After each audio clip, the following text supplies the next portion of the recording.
Isn't it strange? We have endless debates about boomers and millennials. We dissect Gen Z like they're some fascinating new species under a microscope. Yet, there is an entire generation sitting right in the middle, nearly invisible, rarely mentioned, and quietly holding the world together. Generation X. Born between 1965 and 1980, they are the older coworkers who never complain and the parents who sometimes seem oddly detached. They are the architects who built the internet, yet they feel no need to post a photo of their breakfast. But here is the part nobody tells you. Their psychology is the most misunderstood of any living generation. They were the original latchkey kids on a massive scale. Picture this. It's 1978. You're 8 years old, walking home to a silent, empty house because both your parents are working. There are no smartphones to text, no Ring cameras to watch over you, and no way for anyone to check if you're even okay. You let yourself in, fix your own snack, do your homework in the quiet, and you wait. This wasn't an anomaly. It was a movement. According to a study in the American Journal of Orthopsychiatry, by 1984, approximately 7 million children between the ages of 5 and 13 were regularly unsupervised after school. They didn't just grow up, they raised themselves. Generation X became the adults everyone leans on by growing up as the children nobody was really watching. They were left alone in quiet houses, raised between broken promises and public reassurance, taught early that fear should be managed before it was ever spoken. What later looked like toughness was often unacknowledged adaptation.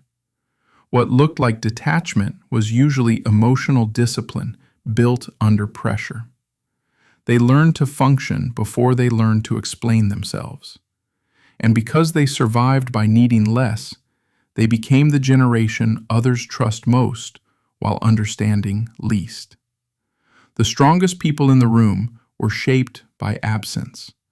Generation X was shaped in the narrow corridor between neglect and expectation. They were not abandoned in the dramatic sense. They were simply expected to manage too much, too early, too often. The front door opened to an empty house. The afternoon stretched without supervision. Hunger, boredom, fear, and uncertainty became private events. In that silence, they learned a brutal lesson. Comfort was not guaranteed, and help was not always coming. At the same time, the adult world around them was losing credibility. Marriages fractured. Companies discarded loyal workers. Political scandals exposed the weakness behind official language. Authority still spoke with confidence, but reality kept contradicting it. So Generation X absorbed a private logic that would define their inner life for decades. Trust what works. Prepare for disappointment. Do not build your emotional house on promises made by unstable systems. They became self-reliant not because independence was glamorous, but because dependence kept looking fragile. That was where the architecture began. The wall was poured before they were old enough to name it. What makes Generation X difficult to read is not the absence of feeling, but the discipline of concealment. They learned early that visible need did not reliably produce comfort, so they built an internal system designed to reduce exposure. In psychological terms, this often looks like hyper-independence, defensive pessimism, and emotional distancing. In ordinary life, it looks like competence. They become the person who stays calm, solves the problem, fixes the machine, and asks for nothing. Privacy matters to them because privacy feels like control. Humor matters because irony can say pain without surrendering dignity. Work matters because skill is harder to take away than approval. This is also why they respect competence more than authority. Titles mean little to people who watched institutions speak with certainty while failing in practice. What they trust is not image, but function, not confidence, but capability. Beneath that capable exterior, however, there is often a quieter truth. Their strength was built as a defense against unpredictability, not as proof that they were untouched by it. They did not become self-sufficient because it felt noble. They became self-sufficient because dependence felt unsafe. The wall looked like maturity, but it was built for weather. Every survival strategy leaves a scar. The same wall that made Generation X resilient also made closeness harder to trust. They learned to convert distress into usefulness, which made them dependable in crisis, but harder to reach in ordinary tenderness.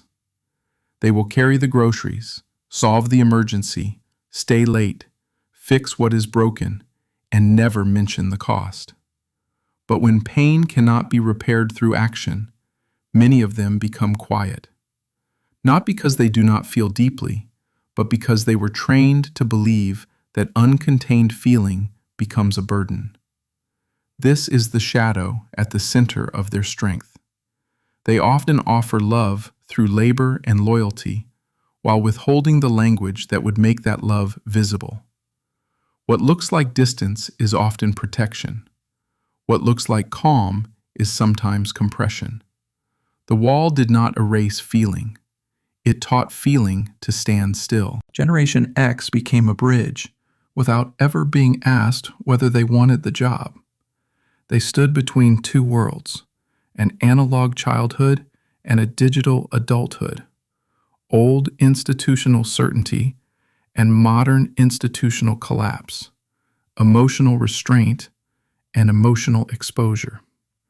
A bridge carries weight that does not belong to it. It is stepped on, depended on, rarely thanked, and noticed most when it begins to fail. That is the quiet spiritual shape of this generation. They held families together, workplaces together, cultural transitions together, often without demanding attention for the labor. But even bridges fatigue. Even steel stores pressure. And perhaps the deepest truth about Generation X is not that they were strong enough to carry so much. It is that beneath the irony, the privacy, and the competence, there was always an unspoken hope that someone might finally notice the weight. Maybe that is why Generation X feels so difficult to describe. They were shaped in silence, and silence rarely leaves an obvious biography. But many people still recognize them instantly. The one who does not ask for much, does not explain much, and still carries more than anyone realizes. Not every invisible person is empty. Some are simply holding the room together without announcing it.